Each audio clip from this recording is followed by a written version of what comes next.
Write 5 sentences about your journey from your home to school.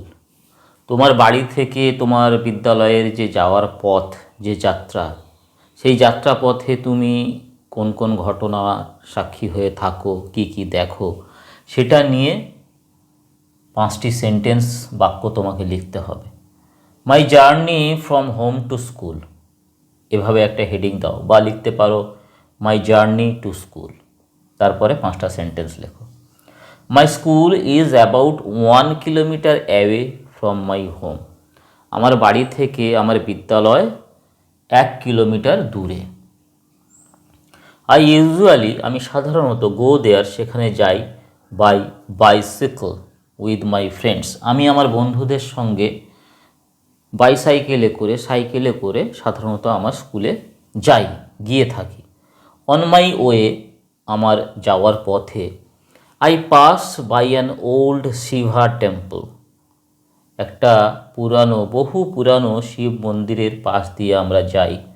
সেই শিব মন্দিরের পাশ দিয়ে আমাদের যেতে হয়, পাশে একটা শিব মন্দির পড়ে। আর কি পড়ে? এ লার্জ ভানিয়ান ট্রি, এবং একটা সুবিশাল বৃহৎ বট গাছ, সেটাও আমাদের পাশে পড়ে।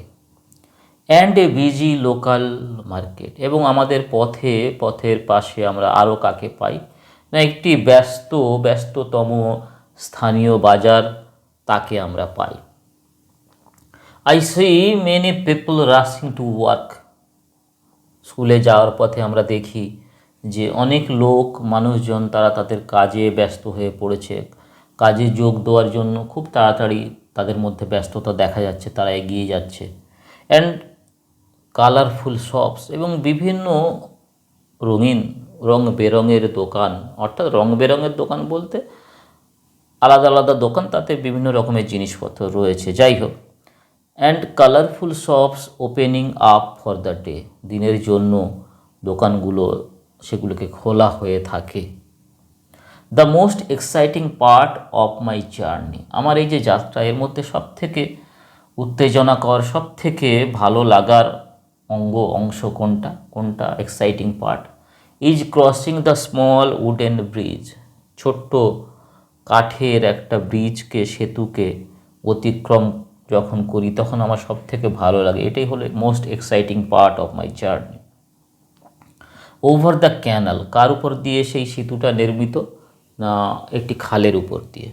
Over the canal where I can see, যেখানে আমি দেখতে পাই দ্য ওয়াটার ফ্লোয়িং, নিচ থেকে জল প্রবাহিত হয়ে চলেছে।